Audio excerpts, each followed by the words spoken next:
Okay, so this is the launch of the overcomercalendar.com website. So this is where you can access the calendar online instead of having to watch a YouTube channel to get the calendar information. So the link is the overcomercalendar.com. You may have three lines on your phone as a menu there, or if you're using the computer, it will come up with home, view calendar, and more. If you click more, it will have a drop down menu so that you can view my timeline charts, and also there's a direct link to my Overcomer YouTube channel there too. So let's go and have a look at the calendar online. So this is the calendar. Now on my phone it comes up with a square block that doesn't recognize the image, so you might get that too, but if you press it, it still has the menu there. So you've got view calendar, timeline charts, or the link to my YouTube channel.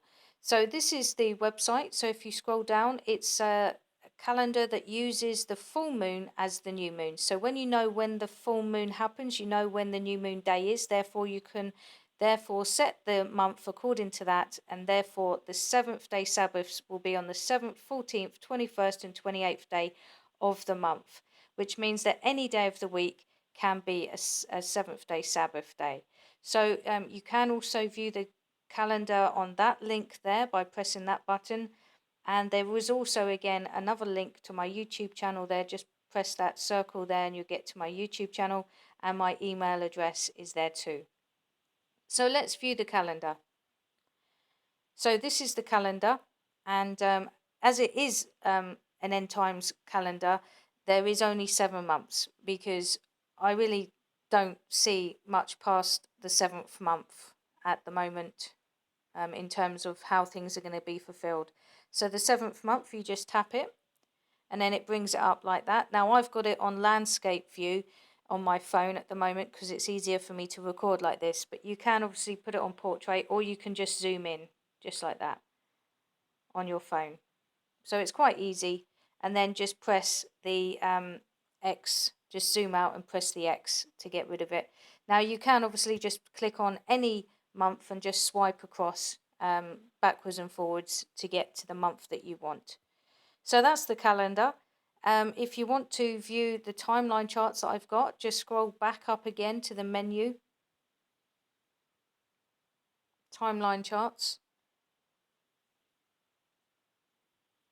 And these are the timeline charts. So again, just click on any picture and you can just flick through the pictures like that, and then press the X to close it. So that's the calendar, really. Very simple, very clear, and very easy to use. So I'm encouraged. I hope it's encouraged you too. Please share this calendar to those that you know that would benefit from wanting to see a biblical template for a calendar that really does fit and all the criteria of what is required of the calendar. And, as I just show you one more time, the seventh day Sabbath can be any day of the week. So as you can see there, look.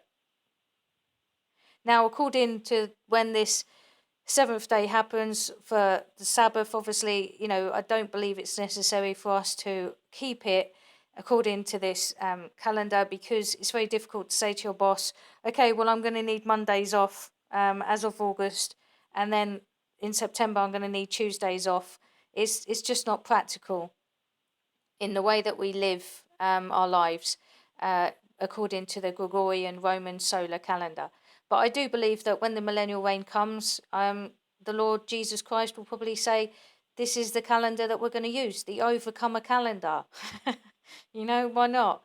And so this is really how it can be done. So I would say if you want to keep the seventh day, it's best to keep it on a Sunday, because that's when you go to church. And, if you don't go to church, you can still keep Sundays as your Sabbath rest, because most people don't tend to work Sundays. And if they do, well, try not to make them work by not going out and eating places on a Sunday, because if you want to rest, then by going out to places, you're also making other people work. So I always keep Sundays as a day set apart where I don't go to the shops, I don't eat out or anything, because I do believe it's a day where I can really honour His presence. and you don't want to go to church in the mornings and then be thinking about what you're going to be having for lunch, where you're going out later, if you've got to pop to the store, to the shops or whatever, and get some stuff. It's like, it's just nice to have a day that's different to all the other 6 days. And I found that when the Lord really established this work of holiness in my life, all the other 6 days became holy too in my life. And it was a real blessing to me in my life to have this day where I just was able to get my priorities right and not have to do the same stuff every single day of my life. It was just nice to have a day where I said, no, you know what, I don't have to go to the shop today because I can do that tomorrow. And if there's something that I haven't got, I can wait. It's only one day. And if anything, I should have got it yesterday, which was, the day where I could have prepared in advance for this day so that I can rest on the day that's there for me to rest. And that's really just a biblical mindset to have. Man is not there for the Sabbath, but the Sabbath is there for man. So it's to be a blessing to us. We're not to be governed by it as slaves, but we're to master it in all ways, just like we are to master everything in our life. And so it's a blessing for us. It's a day of rest. So yeah, so that's the overcomercalendar.com. And I hope it's encouraged you to see it. It's encouraged me.